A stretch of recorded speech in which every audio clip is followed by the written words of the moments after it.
ස්වර විමර්ශා සැඟවුණු පදයක අරුත සොයා.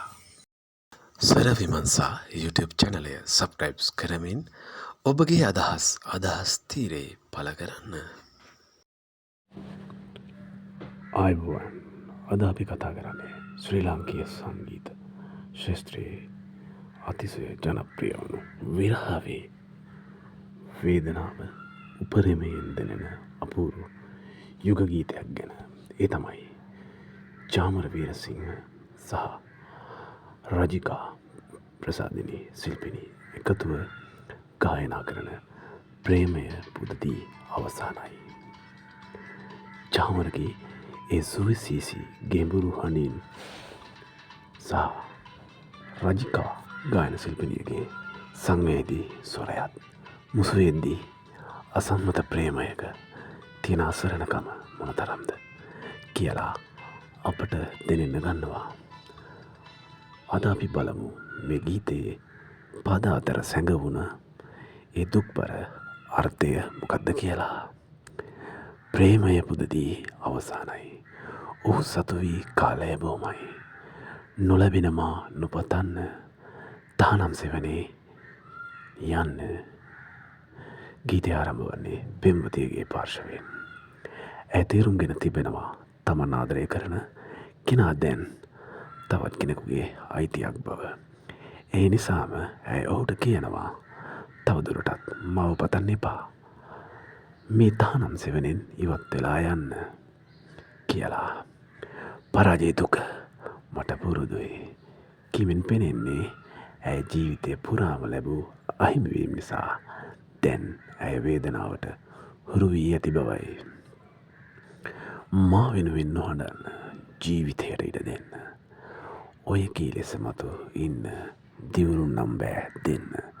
පෙම්වතා මෙහිදී පවසනවා හරිම ප්‍රායෝගික කතාවක්. ඔහු ඇයට ආදරය කරන නිසාම ඉල්ලා සිටින්නේ තමා වෙනුවෙන් හඬමින් ජීවිතය නාස්ති කරන්න එපා කියලා. නමුත් ඔහු එක දෙයක් කෙලින්ම කියනවා දිවුරුන් නම් බෑ දෙන්න කියලා.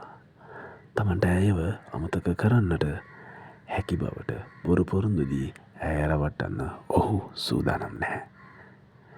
ඒ ඔහුගේ ආදරයේ තියෙන අවංකකමයි. සැනසුම නුඹ වාගේම ඈතයි. තහනම් සෙවනේ ඉන්න තව මොහොතක් ඉඩ දෙන්න. මේ ගීතයේ තියෙන සංවේදීම තැන මෙයයි. වෙන් විය යුතු බව බුද්ධියෙන් දැන සිටියත් හැඟීම් හමුවේ ඔවුන් අසරණ වෙනවා.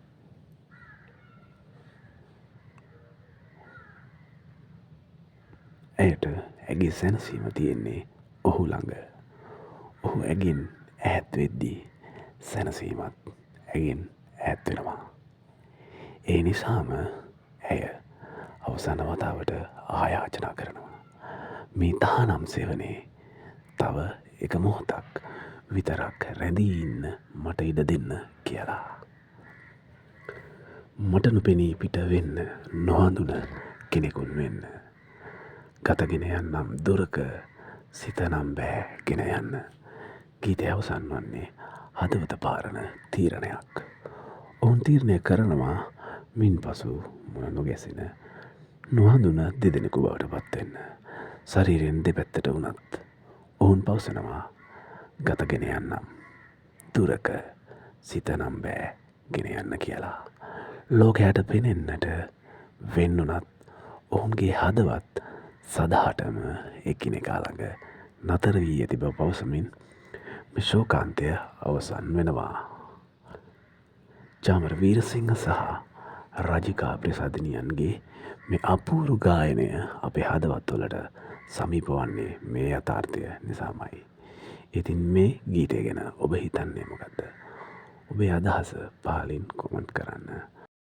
මගේ YouTube චැනලය සබ්ස්ක්‍රයිබ් කරමින් ඉතින් පතන්නම් ඔබට කලාකාරී දවසක්.